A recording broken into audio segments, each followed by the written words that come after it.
At gate 42, the crew reader remained silent. That was the first sign that something was amiss. The aircraft sat connected to the jet bridge, its screen overhead still proclaiming an on-time departure. Boarding had yet to begin, yet the gate already carried that quiet, expectant air just before lines begin to form. Passengers sat scattered, coffee cups nestled between their shoes, lost in their own worlds. A man near the window carefully folded his jacket over his suitcase. Nearby, two passengers murmured quietly, debating who had claimed the aisle seat. Nothing had fractured yet. Then the captain approached the jet bridge door, her flight bag rolling steadily behind her.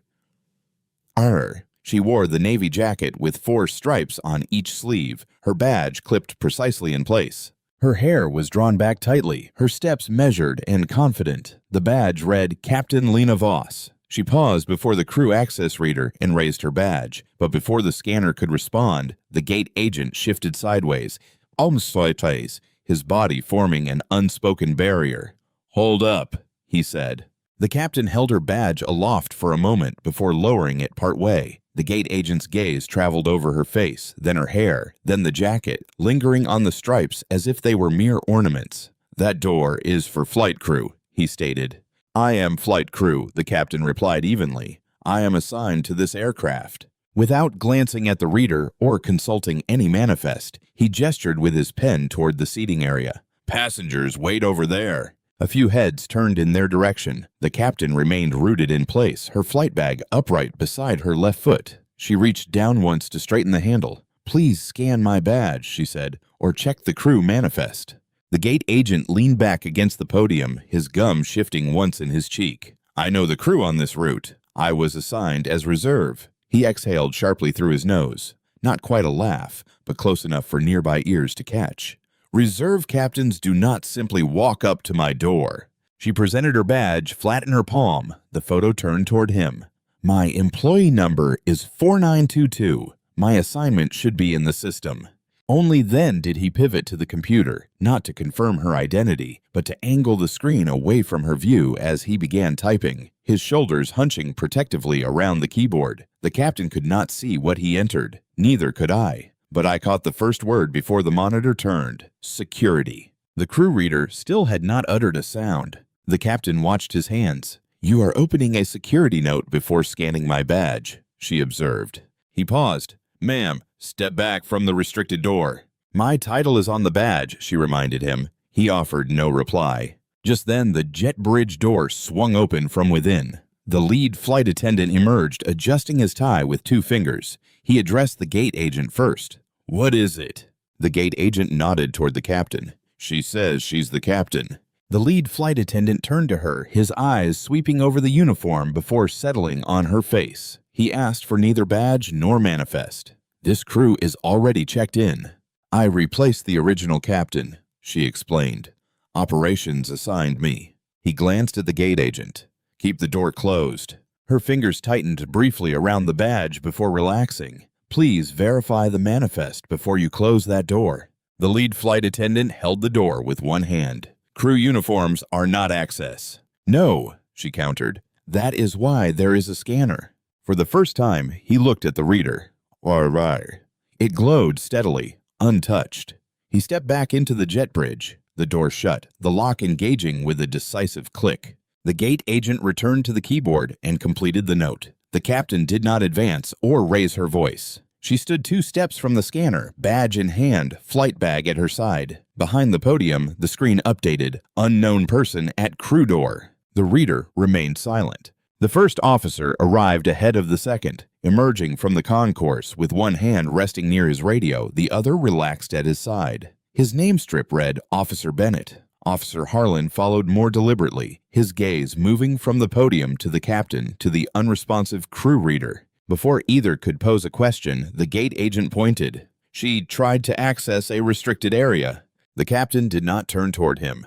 "My name is Captain Lena Voss. I am assigned to this aircraft. My badge was not scanned." Officer Bennett extended his hand.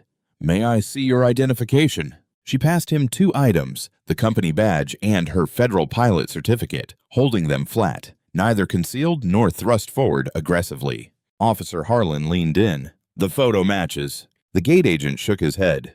"Fake credentials can look real." Officer Bennett regarded him steadily.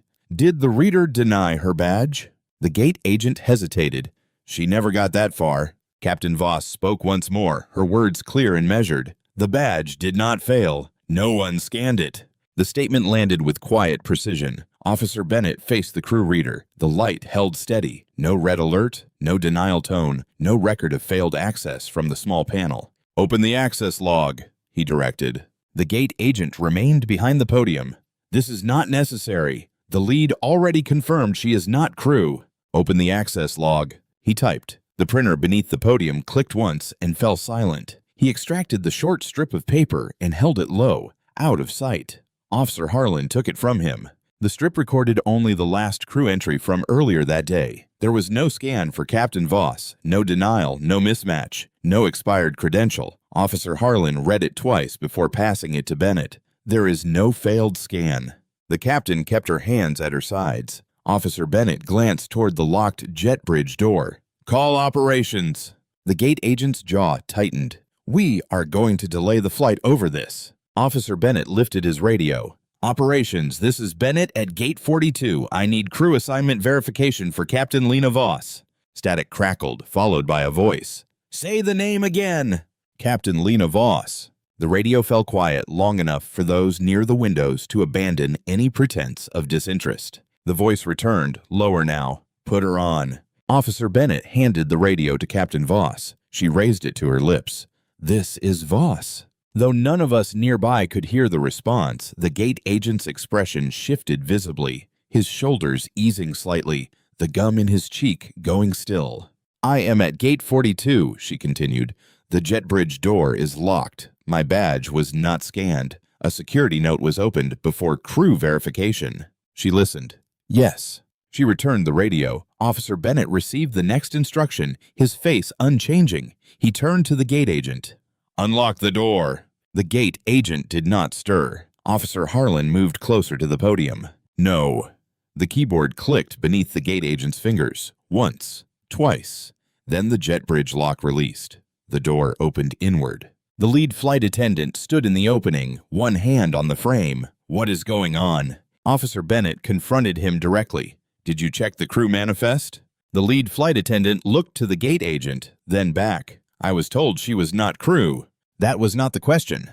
Silence held for a beat. Captain Voss met his eyes. You confirmed a security note without opening the manifest. His tie now sat slightly askew. I was protecting the aircraft. She directed her gaze to the unused reader. No, you protected an assumption. Operations crackled back over the radio. Crew integrity hold is active. Aircraft cannot close until station review. The screen above the podium still read on time, but the line below it now declared delayed. A few passengers rose, then hesitated. The gate agent stared at the screen as though it had betrayed him. Officer Bennett indicated the printed access log. This report gets corrected before anyone boards. The captain offered no smile. She simply stated, start with the fact that there was no failed scan. Put the line in the comments. Badge not scanned. Security note opened. Or manifesting error. The station manager arrived then, a safety compliance officer at her side. She approached quickly at first, then slowed upon seeing the officers, the captain, the open jet bridge door, and the access log strip in Officer Bennett's hand. What is the status? She asked. Officer Bennett passed her the strip. No failed scan, no scan at all. The safety compliance officer activated a tablet beside the podium. Show me the security note. The gate agent made no move. The station manager regarded him. Marcus. He rotated the screen toward them. The note remained open. Unknown person at crew door. Beneath the timestamp lay 3 empty fields. No badge number, no denial code, no manifest check. The compliance officer scanned it once. You opened this before using the reader. Captain Voss stood beside her flight bag. I approached the aircraft I was assigned to command. The compliance officer kept her focus on the screen. Open the crew manifest. Marcus typed deliberately. The manifest appeared. There, under reserve assignment, was her name. Captain Lena Voss, pilot in command. The station manager studied the line, then the closed aircraft door. The lead flight attendant lingered halfway inside the jet bridge, no longer propped against the frame. The compliance officer addressed him. Adrian Cole. Yes. You confirmed she was not crew. I confirmed what I was told. You are required to verify the crew manifest before supporting a restricted access report. He glanced down the jet bridge toward the aircraft. I was trying to keep the flight on time. The station manager spoke first. Then you delayed it the wrong way. Above the podium, the screen changed once more. Delayed became canceled. For a moment, there was no announcement, only the stark word. Then luggage was lifted, phones illuminated, and passengers stood uncertainly, unsure where to turn. The station manager lifted the podium microphone. This flight has been canceled under crew integrity hold. Rebooking and compensation will be handled at this gate and through the app. The cause is a failure to follow crew verification procedure. She set the microphone down. That marked the first consequence. The compliance officer pointed to Marcus's badge.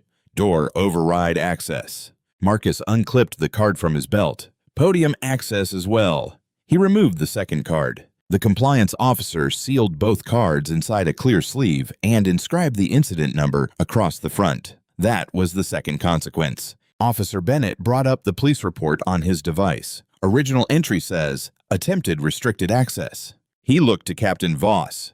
Corrected entry will state, verified crew member denied access before credential scan. Captain Voss nodded once. Officer Bennett entered the correction while she watched. That was the third consequence. The station manager faced Adrian Cole. You are removed from active duty pending review. Step off the aircraft. Adrian appeared on the verge of speaking, but remained silent. He walked the length of the jet bridge with Officer Harlan at his side, his crew bag trailing unevenly behind him. Captain Voss stayed at the gate just long enough to sign the incident record. The compliance officer positioned the tablet before her. The signature line read, Pilot in command denied access before credential scan. She signed without a word, no explanation offered. No one asked her to justify the uniform again. When she returned the pen, the station manager opened the jet bridge door and moved aside. This time, the reader was engaged. Captain Voss raised her badge. The scanner emitted a single beep. Green.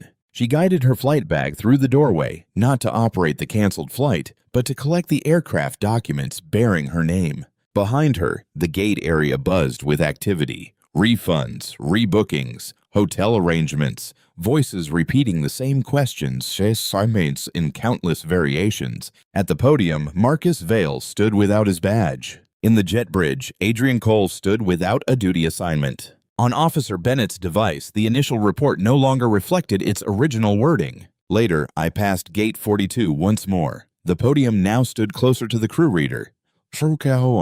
A small card beneath the screen bore black lettering, Scan before escalation.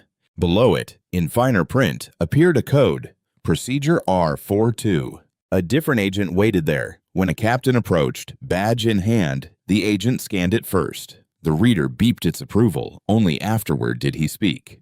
Good evening, Captain. I searched for Marcus Vale's name and for Adrian Cole's. Neither appeared anywhere in sight. Yet behind the podium, fastened to the side of a training binder, hung a clear sleeve containing 2 old access cards, the same procedure code inscribed across its top. No one spoke of what followed the review. The door had never been secured by excluding her. It became secure the moment the record demanded to be read before any assumption could take hold. This story is fictional. The characters, events, and setting were created for storytelling, education, and reflection. Any resemblance to real people or real events is purely coincidental.